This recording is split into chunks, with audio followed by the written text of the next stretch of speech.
an obvious observation for me to make, and others have a real problem making, and that I think is just blatantly obvious, blasting you in the face every time you turn on the television, the internet, any kind of media, etc. The fact that they have turned all those things that used to be the counterculture, like free love, free sex, sex and drugs, disobeying your parents are nerds or squares or however they tried to sell a cardinal sin to the masses. Your parents don't understand you, your parents just don't get it, all that bullshit. Your parents, they just want to keep you from having fun. The same way they sold you Satan, God just doesn't want you to have a good time. Just like your parents don't want to let you have a good time. Your Heavenly Father, He doesn't want you to have fun, It's not that He truly loves you and the devil just wants you to die. No, it's just God and your family who are the only ones who care for you, have raised you since you were a baby, gave birth to you, worried about you, worried sick about you. They're the bad people. The Lord is the bad guy.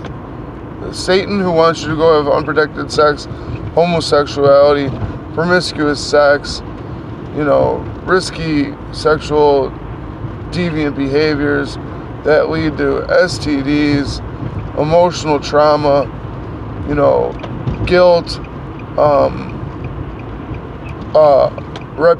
loss of good reputation, loss of, pride in oneself, loss of worth in one's sexual, sexual value. These girls who give it up, they lose their worth of themselves to where they just give it up to anybody. And I'm telling you, more guys a woman goes through, the worse and worse it's going to be mentally for her.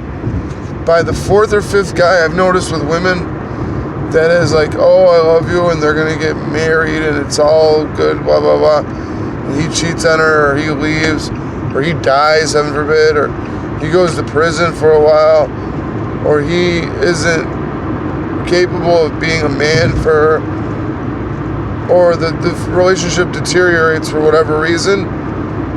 Each one of them relationships that she thought was going to be the last relationship that crumbles apart takes a little piece of her. It's baggage. The more times a girl goes to a party and hooks up with a guy, it does something each and every time. And it makes it more likely that in the future she will continue these negative behaviors. Because, if you already fucked everybody, what's one more? Now your value is very low, and then the fucking females will be like telling everybody, hey, can you guys not tell my new boyfriend how big of a slut I am? I kind of want him to think that, he's actually lucky, and I don't just give away sex for, free. Because if he understands that it's not valuable, he might not want to do all the nice things he's been doing, like take me out, treat me like a woman. I've seen this happen. That's basically what she's saying. If you guys all tell him that I fucked everybody in the neighborhood, this guy will never, and then these guys end up marrying her. And what don't hurt them, what they don't know doesn't hurt them. But maybe it does, because they're getting a product. It's like selling a used car and saying it only had one previous owner when it's been used for, a local hood car for everybody, just like a community car for everybody just to get high in and sell drugs in and drive to the store and back, and it's been beat up. And here you are, it just got a nice shower or car wash, and it's all shiny, and it's got a little dings and everything, but you could overlook that. So the guy tells you, here's the Carfax report. It's one previous user. He fucked with the odometer, because you could fuck with the odometer. It's the same thing with a woman. Mileage.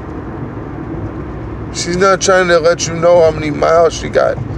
Age is one way on a car to figure out, okay, this car's 16 years old.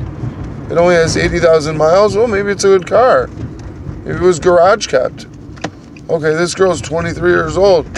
She claims to only have, 30,000 miles as a metaphor for not that many dicks. So they get these guys who they what up, bro? Thank you. You're welcome, bro. God bless you. God bless you. God bless you. They get these guys that don't know what they're in for. And she goes around telling them, hey, don't tell that guy I sold that car to that, I fucking wiped the odometer and blah, blah, blah.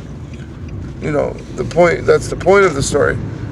So that the people have been sold that these negative, destructive things are positive. When sex and drugs and rock and roll, both sex and drugs are very bad for women. Women have a very hard time with drugs. They are not built to be running the streets.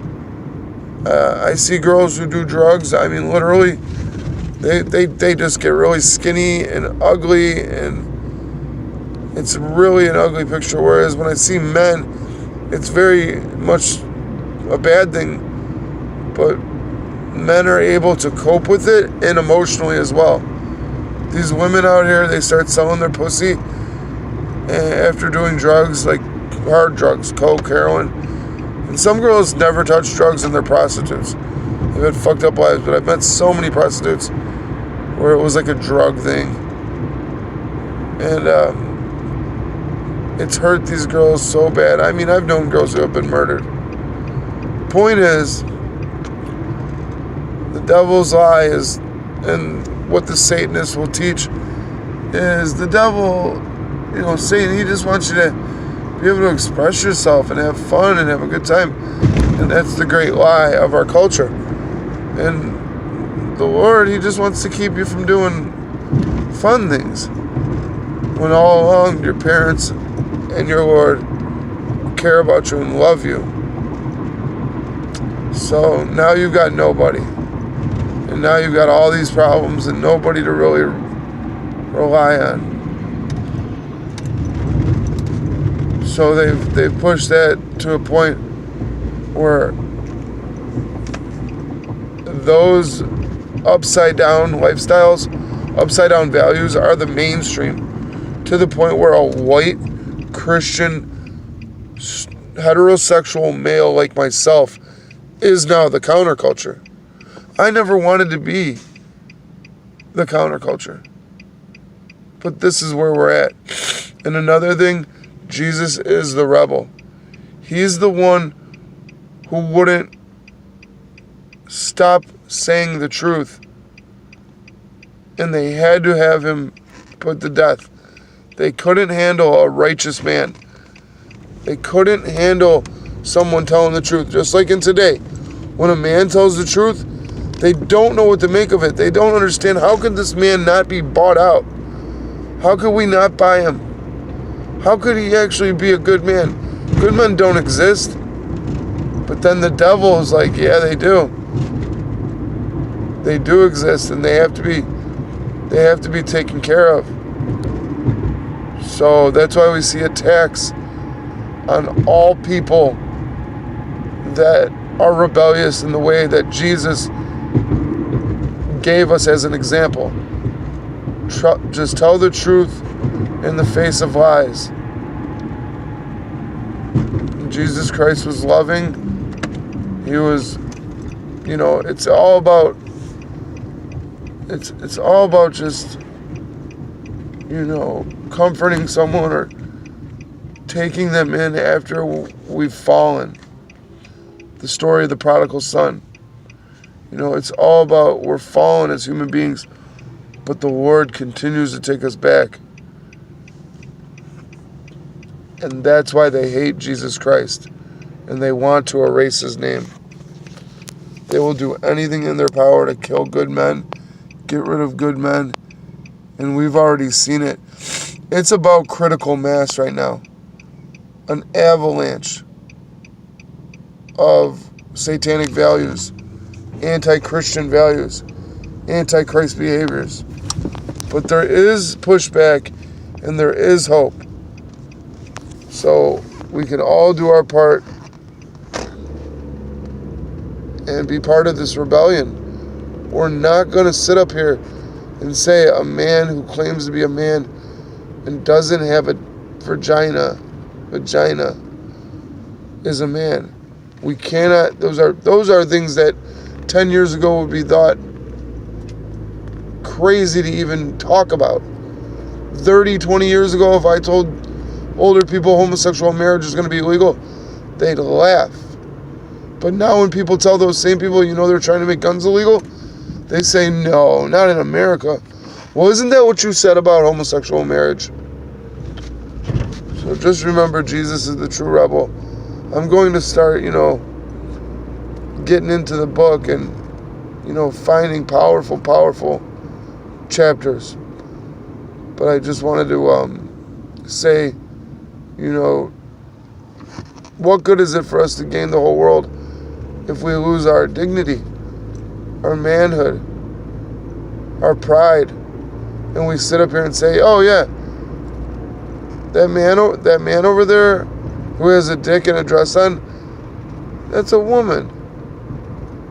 You're not going to be able to get me. You're not going to be able to get me to say that. And that goes for all the other lies. So God bless and take care.